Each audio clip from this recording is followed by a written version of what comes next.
sunod tayo. Tapos bigla tayong may nangyari sa ating mga buhay. Tapos bigla tayong nawala.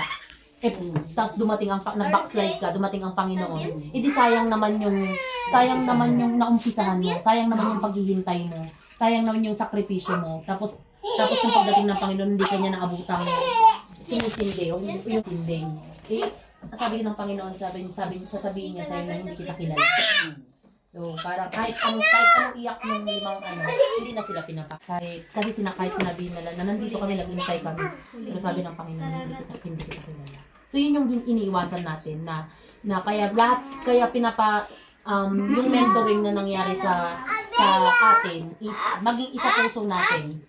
Katulad kasi tinuturuan tayo as a Christian, may baby Christian, may isang Kristiyanong nag-uumpisa pa lang at may isang Kristiyanong adult na. Katulad ng example ni ni Bishop Rene na hindi pwede ang isang Kristiyanong baby ay mag-alaga ng isa pang baby. Kundi ang taong mag-aalaga lang ng isang baby, yung taong may mga adult na kaya na niya.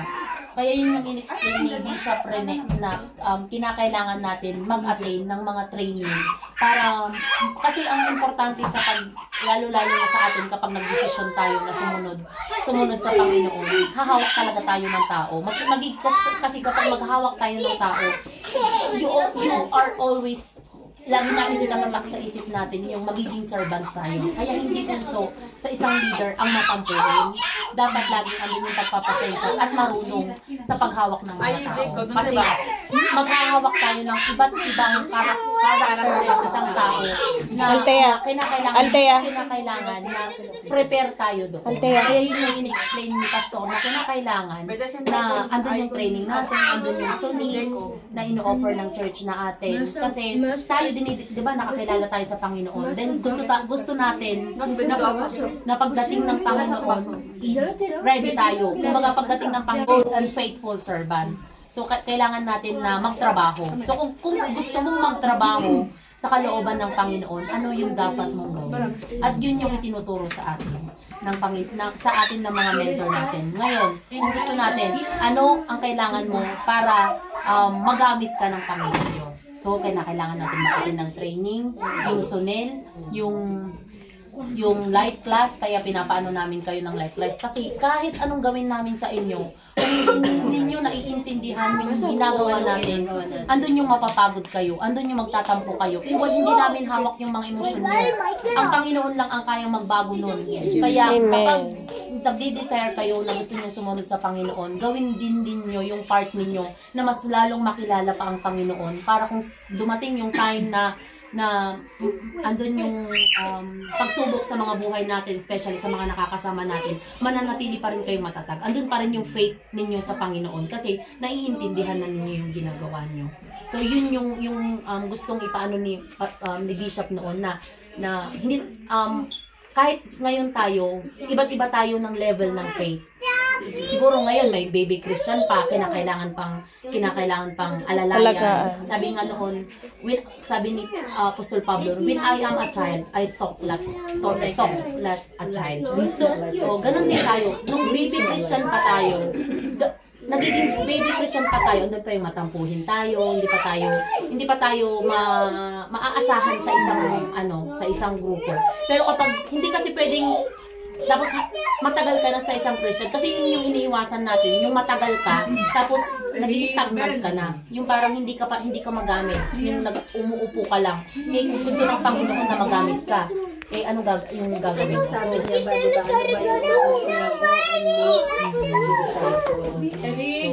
So yun yung sinabi sa atin ni Bishop. Kaya kinakailangan natin mag-obtain ng mga marami pang training. Especially yung tinuturo nila is about our character. Diba? Kapag nag-attend kayo, pagkatapos ng life class nyo, darating kayo sa Destiny 1. Doon naman ituturo sa atin kung paano tayo humawak ng mga tao. Kung yung mga kakasalamuhan natin, yung mga ganun.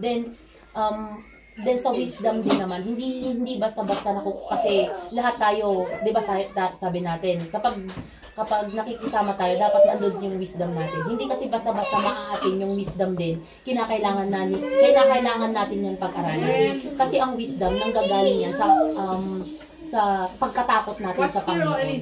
So the way how we talk, paano ba yung sinasabi ng Panginoon? Kasi yung salita ng Panginoon, yung nanggagaling yung wisdom niya kung the way, yung pagkatao mo, kung namumuhay ka sa salita ng Panginoon, susundin mo yung salita ng Panginoon. Then, doon ka magiging ma-wisdom na tao. Kasi sabi nga sabi ng Panginoon, ang nakikinig ng aking salita, ngunit hindi nagsasagawa, ay isang mangmang. So, kahit nakikinig tayo ng salita ng Panginoon, tapos hindi pinapamuhay, kung hindi naman natin sinasagawa, wala rin kwenta. Tinatawag tayo isang mangmang. So, kinakailangan yun na, yung wisdom natin, okay, nalaman ko na sa salita pala ng Panginoon ay hindi pwede ang matampuhin. So, gagawa ka ng paraan. Kahit sa sarili mo, gusto mo lang magtampo, pero dahil sinabi ng Panginoon na hindi dapat sa isang Kristiyano ang matampuhin, so kung gagawin mo, kailangan mo turuan mo yung sarili mo, kasi yun yung ng Panginoon sa atin may kalakasan tayo, may spirito tayo na binigay sa atin ng Panginoon para turuan natin yung isip natin, yung puso natin, sa gagawin natin through the line ng Panginoon. So, kinakailangan mong ganun yung mangyayari sa atin. So, kinakailangan pag wisdom, hindi basta-basta. Kinakailangan mong, hindi naman, si Solomon kasi hiniling niya sa Panginoon. Pero dahil dahil nakita din ng kasi naglilid na siya Nandun na yung heart niya. So, ganun din tayo. Kailangan nating mag-aral ng salita ng Panginoon. Then, wag natin, kapag may mentoring, go tayo. Kasi andun yung wisdom. Andun yung paano tayo mag-aano sa buhay natin sa mundo ito. Kasi yun yung importante sa lahat, paano tayo matuturuan yung paglakad natin dito sa mundo, na nandito tayo sa mundo, pero kasi sinabi ng Panginoon, huwag kang makiisa sa mundo, kasi iba ang mundo, iba ka din. Pero paano tayo kakaiba sa mundong nilalagyan natin, paano tayo hindi sasama? Paano natin gagawin yun? Lalong-lalo na sa atin, that para hindi mawawalang kabuluhan yung naririnig natin na how to maging on fire tayo sa paglilingkod sa Panginoon, or yung mga pinagpapaguran natin na 3 days natin sa kung tayo seryoso sa ginagawa natin. Our prayer, importante sa isang Kristiyano ang nananalangin sa Panginoon. Kasi yun yung connection mo sa Panginoon. Habang nagsasalita ka, sabihin, parang ina-acknowledge mo siya, kinakailangan nating mag-pray always sa Panginoon sa lahat ng ginagawa natin. Kasi kung hindi kagagabayan ng Panginoon, parang walang saysay yung ginagawa natin. Kaya kailangan i-offer natin lahat sa Panginoon, humingi ka ng guidance. Andun yung, especially talaga yung pagbabasa. Pagbabasa talaga ng salita ng Panginoon para sa desisyon mo sa buhay, matuturuan tayo. Doon magiging malalim tayo sa salita ng Panginoon. Yung pagbabasa natin, pray ang pagbabasa. Then kapag nagpe-pray tayo, wag always, sabi nga ni Pastor Rudy, na bawasan ang paghingi at dagdagan ang dagdagan ng pagdasal, bawasan ang paghingi. Pasasalamat. Pasasalamat. So, wag tayong laging, Lord, hingi naman ako nito. Lord, gusto ko nito. Pero, lagi na, Pengin noon. Dati ganun tayo, syempre, hindi naman natin alam kung paano talaga kumilos ang Panginoon. Lagi natin sinasabi nga, Lord, pahingi naman ako nito. Lord, gusto ko nito. Lord, bigyan mo ako nito. Pero, kapag nakikilala natin ang Panginoon, mas dagdagan natin yung pasasalamat na, Lord, salamat sa ginawa mong ito. Salamat dahil sa araw na ito, Panginoon, ginaid mo ako. Salamat dahil andun yung protection mo sa pamilya ko. Yun yung gustong marinig sa atin ng Panginoon, na hindi lang always yung, kasi pag ako yung magulang, tapos lahat hingi, syempre parang, hindi, pero mas masarap sa magulang na laging napapakinggan niya yung anak niya na nagpapasalamat. Thank you. Diba? Thank you, diba? Parang, naman, so, ganun yung, natin, yung our prayer, diba, as a Christian, andun yung, dinidesire natin na, yung ginagawa natin is mag-level up pa, tayo sa ating mga prayer. Then, kung paano tayo makikisama sa mga kapatid nating Kristiyano at hindi mananampalataya. Kasi iba tayo makitungo sa mga taong mananampalataya at hindi mananampalataya. sa hindi mananampalataya, sa outside the Church of God. Dapat andun yung walang, kasi naranasan natin to na kapag Kristiyano tayo, ang tingin natin sa word, kumbaga sa labas, sa mga taong hindi nagto-church is makasalanan. Huwag nating iparamdam sa kanila yung, kumbaga, ako ay banal, ikaw ay hindi.